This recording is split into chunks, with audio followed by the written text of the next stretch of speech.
Tashtale Kung Penpa Tsering la. Thank you for accepting Pail's interview.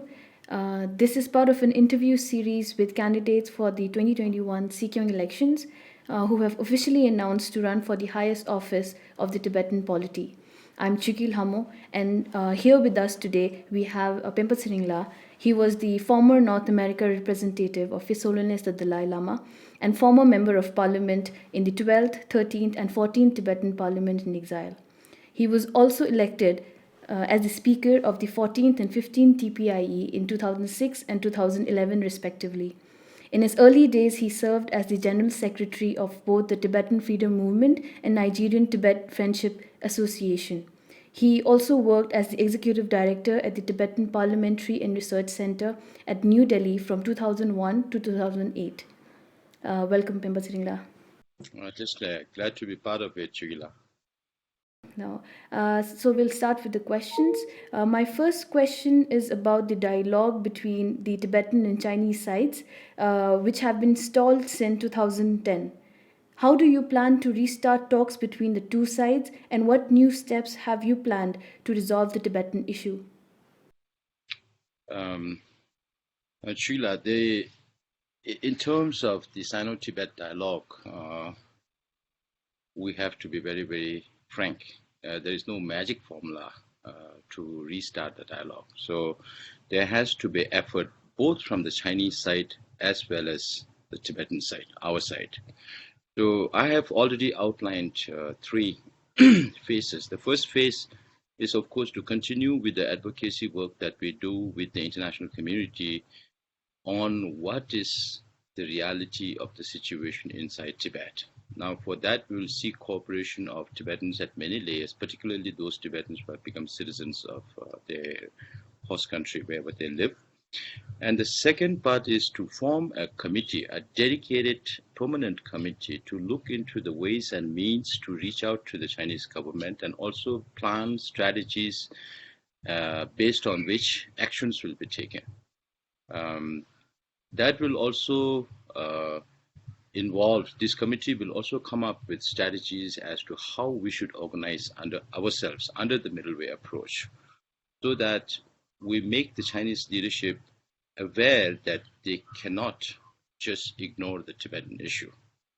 Now, at the same time, His Holiness had mentioned several times, even though His Holiness has devolved all his political and administrative responsibilities since 2011, we have to be conscious of the fact that the resolution to Tibet issue can come only with the involvement of His Holiness. And I'm sure as a Tibetan, His Holiness will definitely play a very significant role in the resolution of the Tibetan issue.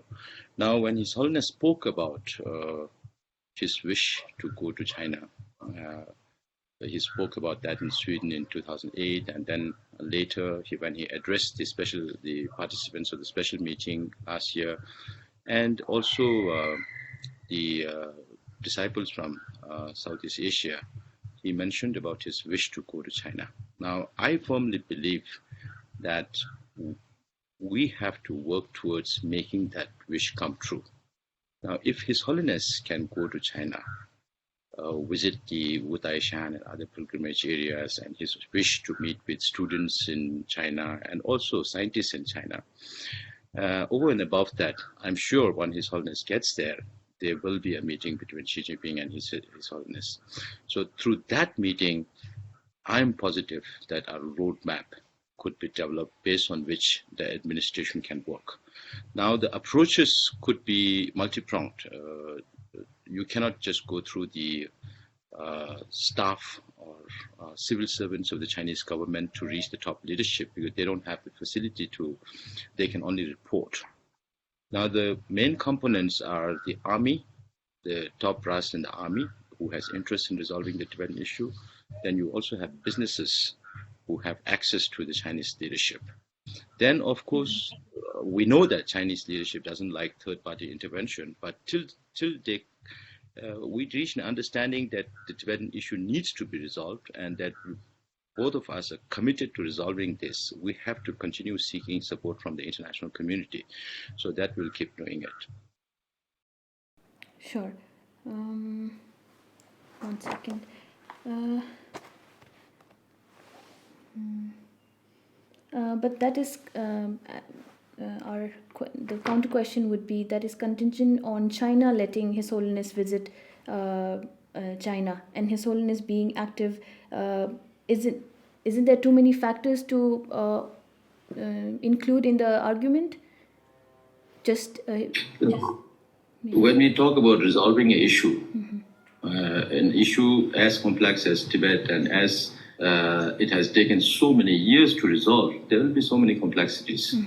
Definitely. Yeah. Okay, so that brings me to the second question also about the middle way approach. Given that it is the official stance of the Central Tibetan administration, however, given the recent situation in Hong Kong, Beijing has not only categorically rejected the approach, but we have seen the model of one country, two systems collapse in Hong Kong. Do you agree with that? And do you think Umelam approach is still viable in this time of the world? Right now, the political situation all around the world are very, very dynamic. Things are changing at such a rate that it's very difficult to make a prediction as to what is going to happen next. As far as I can see, the Chinese leadership right now, due to the pandemic, COVID-19 pandemic, they are fearful of their own position, the position of the Communist Party of China to rule China. So because of that, they are already creating a lot of noises around their neighbors, including India, all other neighbors. So the main reason for doing that, I believe, is to keep the nationalism of the Chinese people in mind. So just to preserve their own political power, they are doing all this, knowing that it might have serious implications in its relations with the international community. But international political situations are dynamic. It cannot remain static. Right now, China's policies and programs in Uyghur, in Hong Kong, if we look at that, there do not seem to be any space for negotiation on other issues as well. But we cannot say that situation will remain as it is.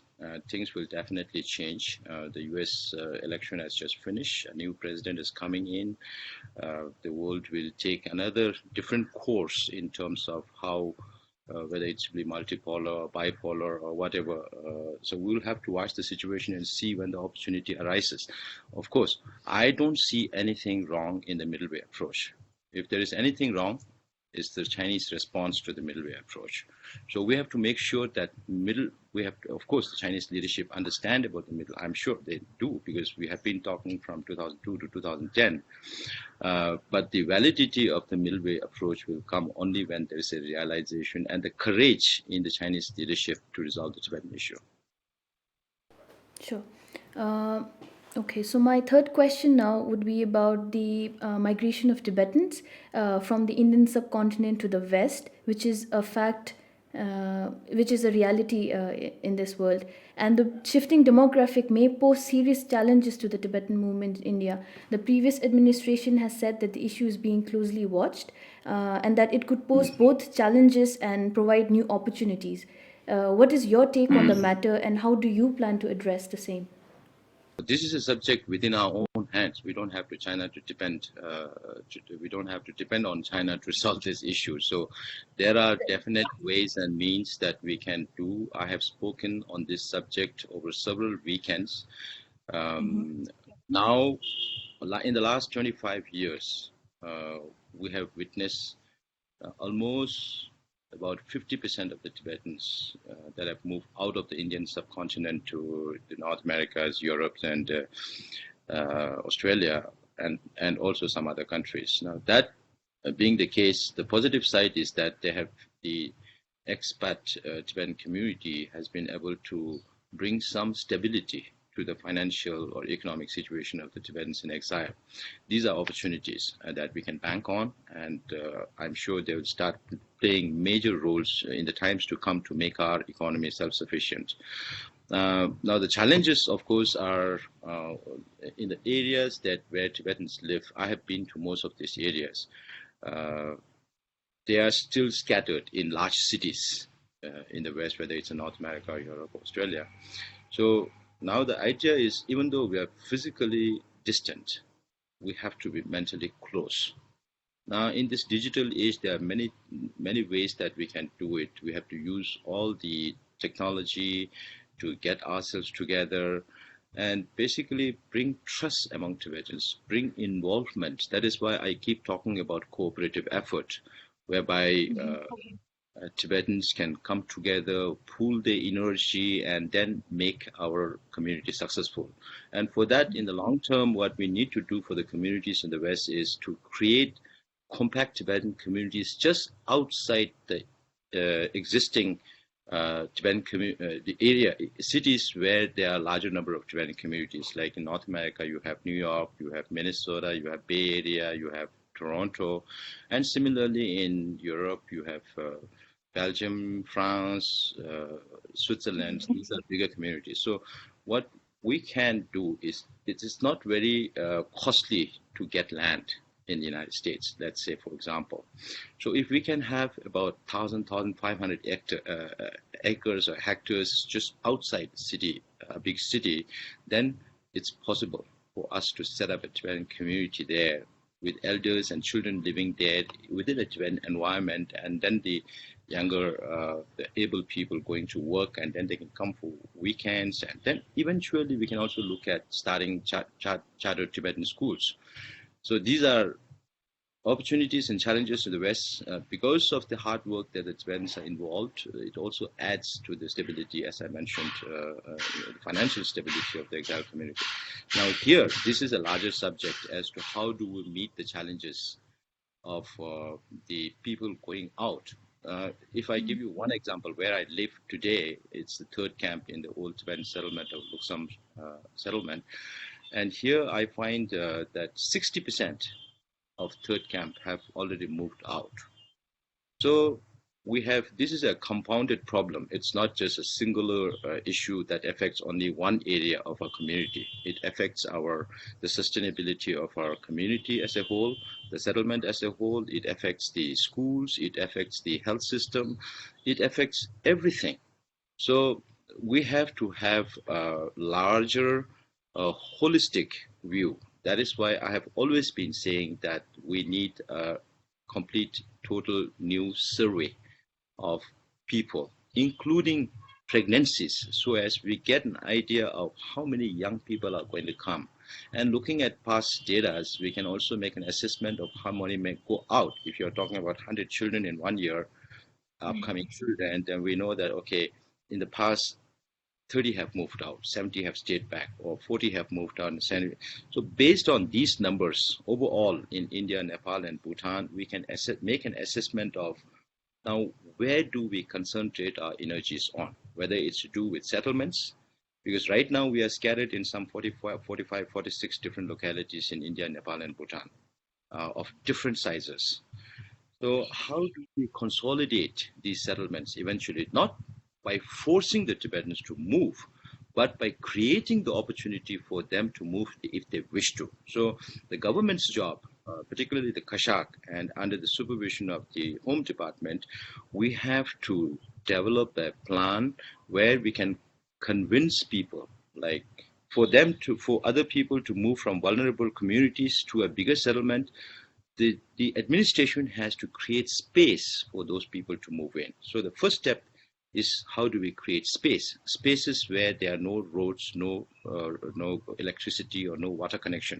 So these are still cheaper land which we can acquire. So if we can get few slots of 20, 30 acres together, then we can create new camps for vulnerable communities to move in. So that also applies to retirees. That also applies to retirees in India, Nepal, Bhutan. and also retirees in the Western countries. If we manage to speak with the Indian government and maybe seek some help regarding the PAP, maybe something to do with registration at the police station, local police station. So if all these can be managed, then we can fill the settlements back again, and then make concentration compact when communities not that large, not 45, 46, maybe eventually 10, 15, 20 years down the line, we can bring it to maybe 15 big settlements. So it becomes easier for the administration to manage.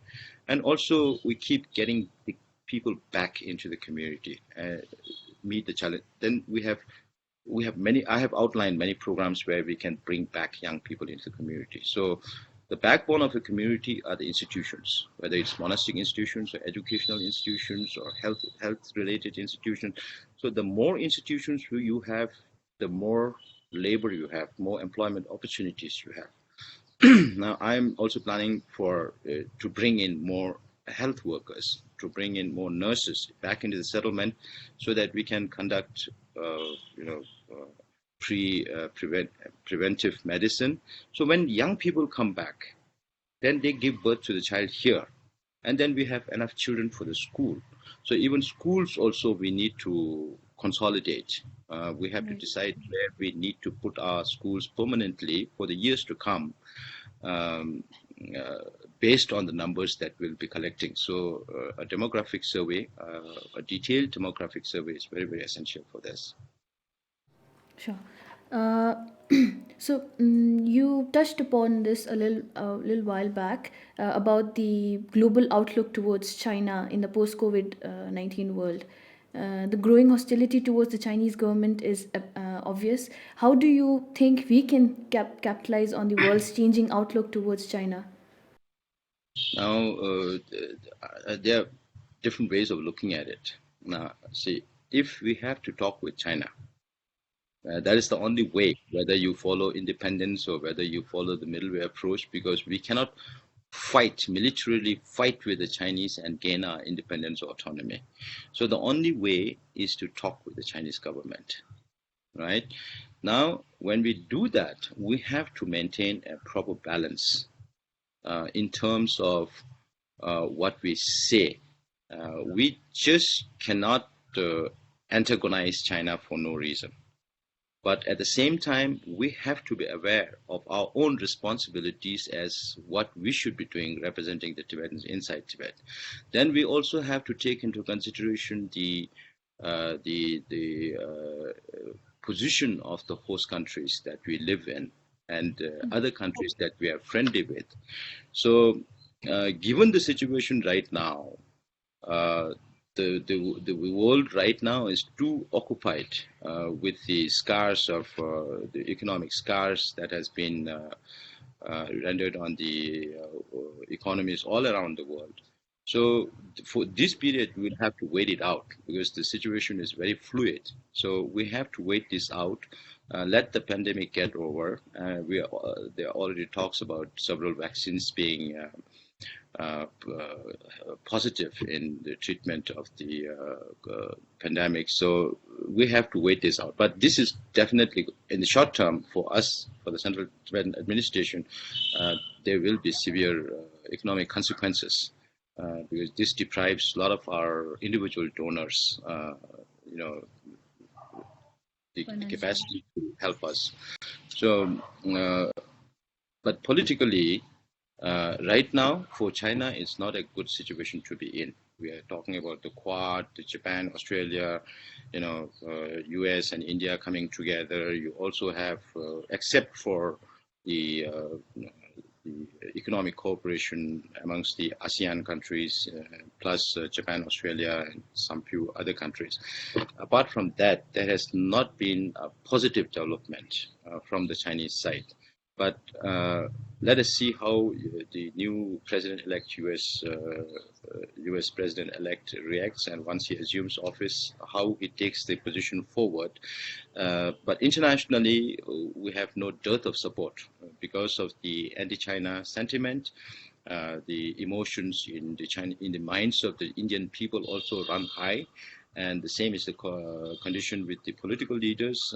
We know that the U.S. Just today we heard about the U.S. House of Representatives pressing for the adoption of the U.S. Tibet Policy Act. So these things will continue, and we have to make sure how we manage to balance it out.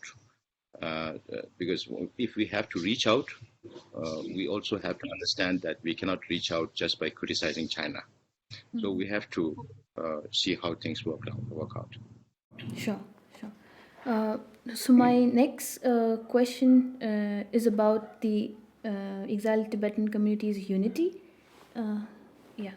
Over the last few years, we've seen our community being affected by infighting, particularly during the last election, which, as we all know, you were a part of. As we know, it is a problem that we see in our community. What will be your solution? What is your solution to this problem that we see in our community?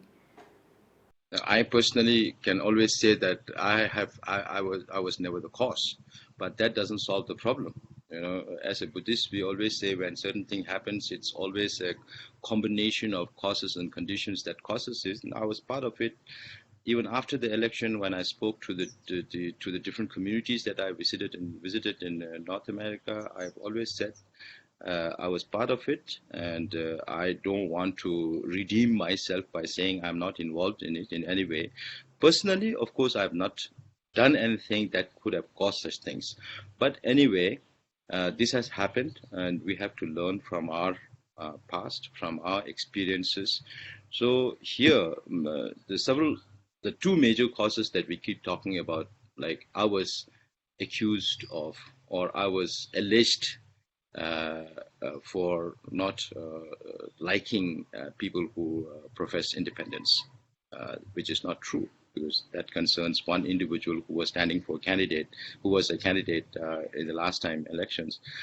The only thing what I said was that I will not be in a position to share a platform with another person who demeans His Holiness the Dalai Lama. Now, for me, more than my parents, I think it should be the same for every Tibetan, that once you start baselessly criticizing His Holiness the Dalai Lama, then it becomes a big issue. And for me, it has always been my endeavor, always been my effort, always been my commitment to defend that position. While I was a speaker, even before that, and after that also, I've fulfilled my commitment. So that is not because that person was standing from the position of Rangzen.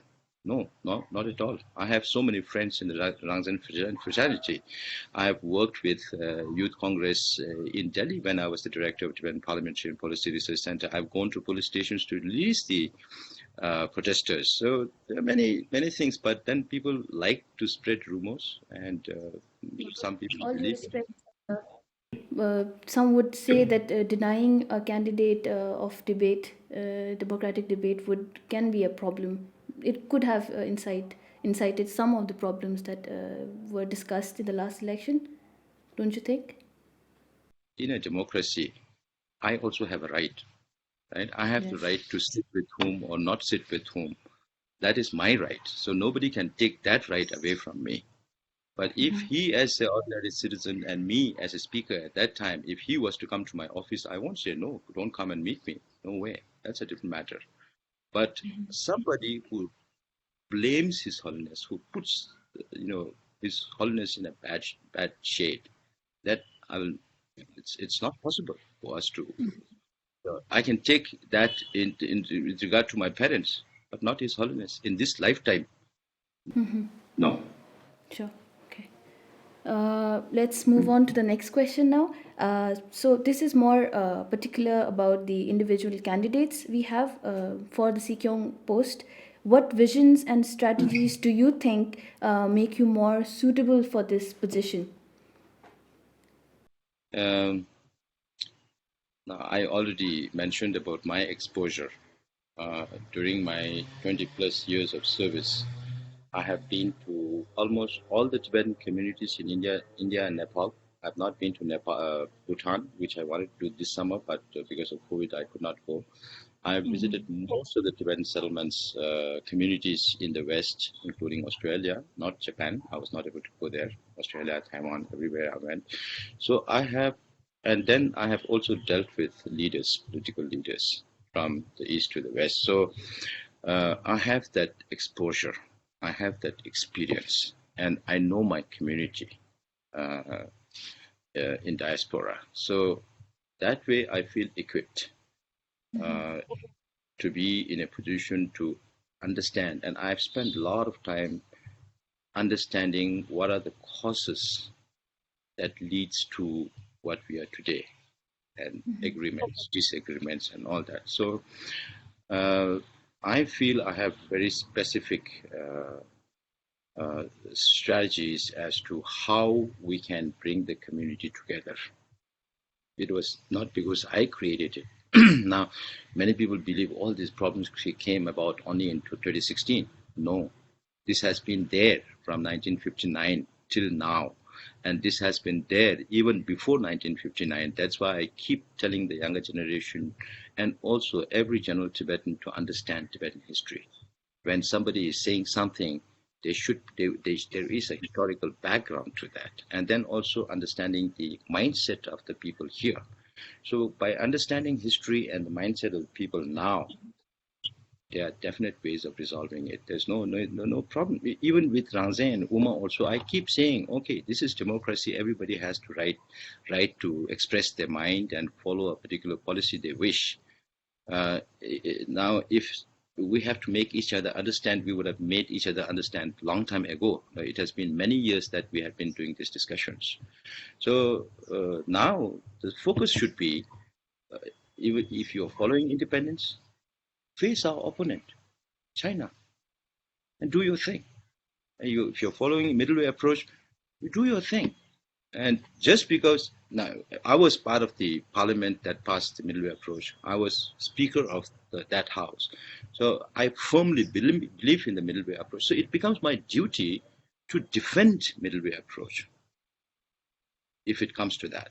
Now, just because I do my duty, that doesn't mean to say that I hate somebody else or some other policy. So that should not be taken out of context. So we should have this understanding. And when we talk about a public cause, a public issue, you speak your mind, but that does not necessarily has to be a private issue. You should not bring in personal enmity into this, or it should not become a personal issue at all. So if we manage to do that, then there's no reason why we cannot work together. Sure. This is so. My next question is about your experience in the Central Tibetan administration. You've been a member of the parliament for a very long time, and you were also the speaker of the Tibetan parliament in exile twice. It is fair to say that you know how the Tibetan setup works. Many feel that the CTA needs fundamental changes and a restructuring to move ahead with changing circumstances. What do you think are some of the changes needed, or do you think are there any changes needed in the policies? The basic structure is okay. We follow democracy, so we have the 3 pillars of democracy. We have the 3 independent autonomous bodies and the civil servants and the whole lot. At the local level also, I spend a lot of time in strengthening grassroots democracy at the local level by giving workshops, visited all the settlements wherever there are local assemblies. So that part is okay. Now we have to look at several realities. Now we talked about the challenges and the opportunities of the demographic shift that is happening, and it's not a small demographic shift for our community, which is just about 130 or 40,000 people in exile. When we talk about 50% having gone out, it's a huge shift. It's not a small shift. So now if you look at those realities, there are, of course, issues being discussed as to whether we need the religious representations or not. Now, again, we have to go back to history. Why, in the first place, we had representation from the 3 provinces and the religious traditions. When we came into exile, pre-1959, you should understand how Tibet was set up. You have the Gandhi government, you have the Amdo region, then you have Kham divided into eastern and western Kham, the Dishu Park. So all these comes into mind. So what His Holiness tried to do was, he even tells us often that since we came into exile, we lived under the name of one word, Tibetan. So thereby he created the Tibetan national identity of all the three provinces of Tibet.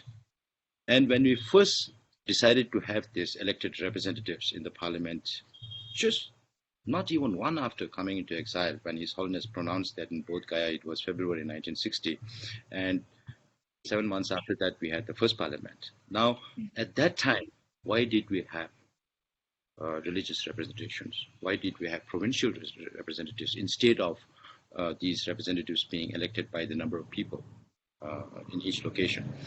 Now, the reason being that the Gandhi Phodang government was in some cases referred to as the Gelugpa government, because the Dalai Lamas, the consecutive Dalai Lamas followed Gelug tradition.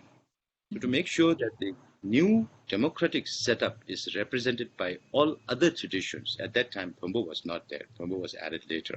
So that was the far-sightedness of His Holiness. Then again, why do we need all the three provinces? Because the central government in Tibet was called as Uyghur government. So you need Amdos and Khampas also to represent that. Now you have to see the validity whether you need those components or not, because we have been over the decades talking about one man, one vote.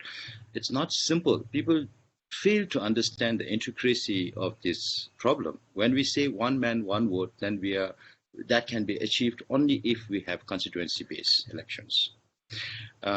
Today, the reality is Tibetans in Australasia, outside India, Nepal, Bhutan, in the Australasia region have only one vote because they elect only one member. Tibetans in North America and South America, only 2 votes. Tibetans in Europe and Africa, only 2 votes, right? So now when we are talking about 50% of the Tibetans outside, I still don't know the numbers. I can't trust the numbers unless we have a clear statistics on that. I would say more than 40% has gone out, maybe not exactly 50%. But then only 40%, now let us say 50-50, then 50% of the Tibetans elect 40 members in the House today. 50% of the Tibetans in India, Nepal, Bhutan elect 40 members. And the rest of the 50% that has moved out elect only 5 members. And that too, they don't get to vote all the 5 members. They get to vote only 2-1. So there has to be some rationalization. If the parliament has to be a true representative of the people, then we have to bring some changes. Because democracy, when we talk about democracy, we talk about equality, right? Now, there is no equality in terms of vote. When you talk about difference between 1 vote and 12 votes, lay people like you and me in India, Nepal, Bhutan, we can vote for 10 people.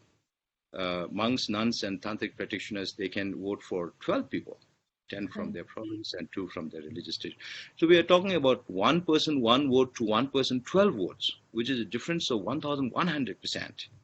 So we have to seek some rationalization in terms of that. The only way to do is to give equal vote for everybody, 12 vote per person. Then there is equality in vote. So these are the kind of challenges that we have to meet if we have to go with the times. If we have to make these changes based on people's putting pressure on the government, then it becomes too late. Then it creates friction within the community. So there has to be a better understanding of what is going on and what we need to change. But most important thing is, whatever with the existing setup that we have, if we are not able to make improvement, then we should not take it to a level that we cannot come back. That will be destroying His Holiness' legacy of His Holiness' hard work over the last 50-60 years in establishing democracy. Right. So my second last question to you would be about your recent address on social media. You've spoken on the importance of including youth in the Tibetan struggle. You've also spoken on women empowerment. Tell us what specific steps will you take in regards to these two fronts, and will youth and women be part of your administration if elected? See, now throughout my life, I can say I was a youth myself, so I've been involved myself to even during my college days in the Tibetan struggle as Secretary General of the Tibetan Freedom Movement in Chennai. I have a great interest and a passion for issues concerning youth. When I was the director of Tibetan Parliamentary and Policy Research Center, that was the first opportunity to work for the youth. So since 2004, we started workshops for grade 11 and 11 students and university students every year by taking them to Dharamsala and introducing. So what I always feel is the youth doesn't need payout and all those kind of things. What they need is to be informed. They have to be informed. They have to know the issue. Then they will take their own decisions. We don't need to tell them you have to follow middle way or you have to follow independence and all that. We just provide them with the correct perspective of history and ask them to read more about what China is talking about Tibet's history, what Westerners, third parties are talking about Tibetan history, what the Tibetans themselves are talking about Tibetan history. So we have to understand there's those, and we have to provide them with all the right kind of information for them to make a decision. And then I always feel that since the Dharamsala is the biggest family, is the big family, right? Now, without understanding how Dharamsala runs, without understanding how much the money Dharamsala has, it is very difficult for a youngster to make a decision as to how I can make a contribution for the Tibetan cause by working in Dharamsala or by being outside Dharamsala, outside the administration. So during my talks, I gave an idea as to how I would move about introducing our big family to our family members, including the youth, which are the focus, because they will be responsible. And we are now, even when we talk about youth also, we have to now make a lot of changes. As of today, when you go to a Tibetan community meeting, it's quite difficult for a youngster to be part of that community leadership because some of them don't speak Tibetan. Right. So eventually we have to come to terms with all of this, even though they don't speak Tibetan. If they have the Tibetan values and the commitment to serve the Tibetan cause, they should not be denied the opportunity to serve the Tibetan community at whatever level they want to serve. So we have to have a broader perspective of how things will come about and what all we need to change, because some people are very, very conservative in terms of saying, oh, if you don't speak Tibetan, you can't be part of the leadership. So those things also are impediments for the youngster to come into the mainstream politics. Now, with the women, I have already mentioned, when we talk about empowerment, it is always information and opportunity, right? So here in this case also, I've made very clear that I plan to nominate at least, because the approval will have to come from the parliament, so at least 3 women in the Tibetan cabinet, in my cabinet, if I were entrusted with the responsibility. So that part. Then also one of the bigger responsibilities are the representatives of His Holiness Dalai Lama in the different offices of Tibet. So I plan to have at least equal number of women to head these offices. The civil servants, I cannot make changes just because of my wish, because there is a proper regulation that needs to be followed.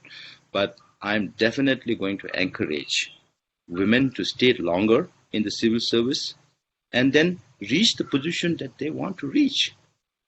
Don't just retire much before time. Then you won't be able to reach that position. So these are some. With youth, you can't expect 25. Now at least for a person to become a cabinet member, then at least you need to be 35. Now, I don't know whether 35 comes under youth or not, but still, so it's somebody has to have enough experience, enough knowledge of how your community works, how to lead that community, how to bring everybody together. So please don't expect under 35. That will again become a controversy. So, but then there will be a lot of opportunities. Yes. And one of my main focus would be youth, with or without this position. All right. Before we wrap the interview, my last question to you would be: if you do get elected, what will be your first big change in the office? Big change. The office is there. The staff are already there, so we can't expect. And I was asked another question sometime back as to whether how I would view bringing outsiders in the CDA and put them on top of CDA civil servants. I said that it is a gross disgrace to the CDA staff. So I am not planning to bring in any new people into the in terms of policy. Policies? Oh, policies, it's a very long topic. So all the policies, that is the reason why I'm speaking every Saturday on different topics. So in each of these, you will clearly understand how I think. So based on this, the policies are there, but at the same time, I cannot discount the knowledge and experience of my colleagues, whoever they become, part of my kashak. So all these policies has to be laid down collectively by the kashak. And I'm sure anybody who would, if I were to win, anybody who wants to join or whom I request them to join and agree to join will majorly agree with what we plan to do. And from there, we take it on, because we have to take stock of the situation. We have to take financial stock of the situation. We have to take stock of course, we have a general idea of what's going on in China and what has been the developments on Sino-Tibet front, which we don't know right now. If there are any briefings by the outgoing administration, we'll have to listen to that. And then pragmatically, realistically, come out with policies that will be very clear and very transparent. No doubt about that. Sure. Thank you so much, Tsoksur Penpa Tsering. We wish you a successful campaign in the future. Thank you, Chugila. Thank you. Bye-bye.